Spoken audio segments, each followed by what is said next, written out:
Thank you, Mr. Chairman, members of the board. My name is Elizabeth Stewart. As the chairman stated, I am a former member of the Arizona State Parks Board. But perhaps more importantly, I'm a lifelong user of parks. And I was on the Parks Board in 2002 when the issue of closure of parks came up before. And after a 6-year term, you kind of look back and there's some things that you're really proud of, and there's some things that if you had to do over again, you would do differently. And the thing that comes to the top of my list every time is I regret that I voted to close parks. And the reason I regretted that is I felt that I and the rest of the board members did not sufficiently explore other options. And so I was very heartened today by the comments of many of the board members who said, we need a menu, we need to look at, you know, once you've sacrificed this, you've lost it. And so I would urge you to perhaps look at this a different way. I recognize that this is a much worse budgetary crisis than the one we faced in 2002. So I'm not in any way minimizing what is before you. And I think that there is probably no way to avoid some reduction in staff. But once decisions are made, staff lives are affected forever, resources are affected forever. Once you close a park, there's irreparable damage. And I think, as some of the other speakers have pointed out, you may not be able to close many of these parks legally because of reversion clauses, because of liability, duty to protect artifacts and other resources. So perhaps it may be better to consider a different way of looking at this. Things that have been mentioned today are seasonality, reduction in days of operation. Staff can't move necessarily from Lyman Lake down to Patagonia, but there are many parks within 1 hour's drive of each other, and during my tenure on the Parks Board, it was not unusual when there were special events for people to be assigned either for a period of time or for a day where they drove an hour. I would say that many people would rather drive an hour than lose their job. It may be possible to reduce some of the services provided at some of the parks and still keep them open.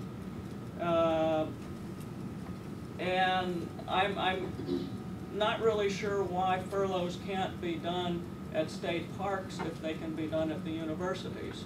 So, you know, I think that these are all things that need further exploration.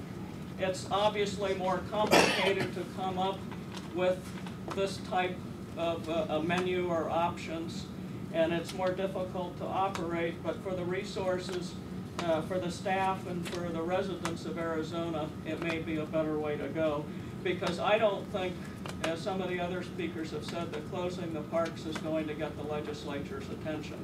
So I think that the focus really has to be on the resources, the people, and the staff.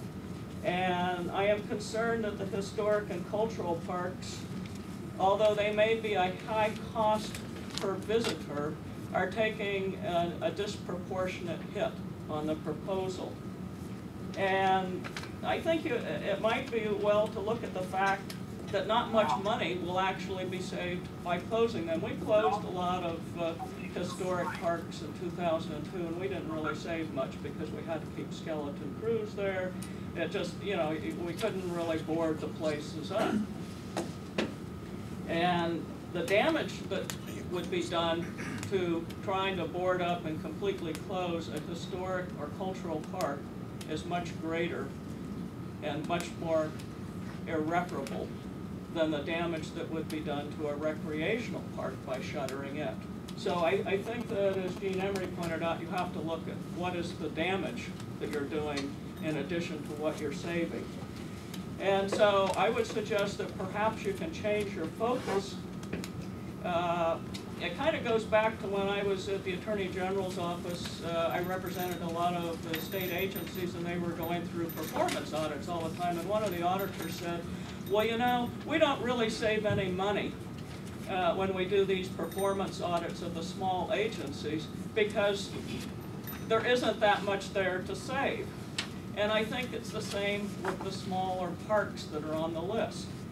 If you look instead at the high dollar cost parks, the parks that cost a lot to operate, they may also bring in a lot of revenue, but there may be ways, for instance, like Karchner or Patagonia Lake, maybe you can reduce some of the operating cost and still maintain most of the revenue.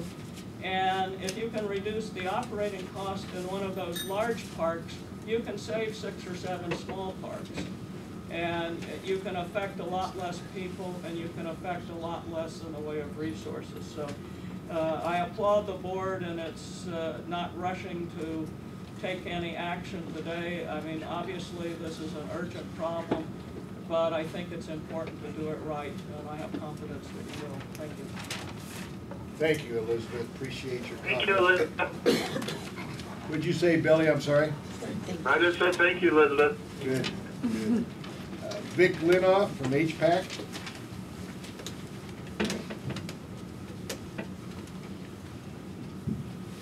Still morning. Good morning to you, Mr. Chair, members of the board. My name is Vic Linoff, and I'm past chair and was just recently reappointed to the Historic Preservation Advisory Committee. And based on the discussion today, I know I'm addressing the wrong body, but in reality, access to you is easier than to the people who are making those decisions down at the legislature. But I think we should be talking about and recognizing and being aware of the value of the Heritage Fund grants.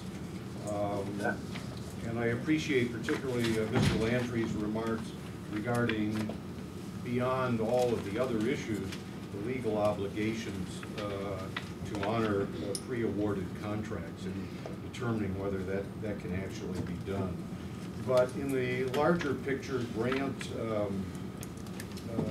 are essential to preservation, as you well know. We made a presentation to you a couple of months ago, and that small amount of money goes a long way throughout the state. But also it's essential to our economy. One, preservation grants are dependent on those few dollars that we can provide to important projects in the state. But regarding the economy, I would ask that we all consider the larger economic picture. These grants really represent an economic stimulus, and by pulling them away, we're really creating a house of cards. By not having grant contracts, we are contributing, I believe, to a further decline in our economy because we aren't stimulating the circulation of those dollars in both employment and investments in other goods and services.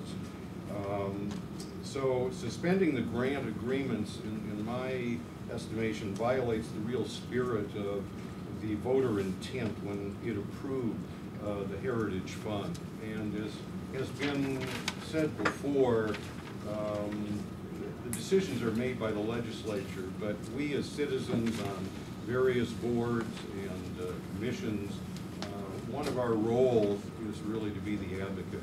And I would look to the Parks Board to be down there pounding the tables of the legislative meetings and using your position as a bully pulpit to get this word out. Staff can't do it as effectively as we can do as volunteers. And I know all of these are painful decisions. Someone alluded to the fact that in the scheme of things, the whole parks budget is relatively small.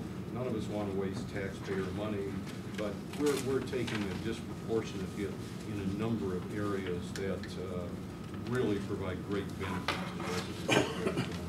Thank you for your time. Thank you for coming and sharing your comments. Any comments?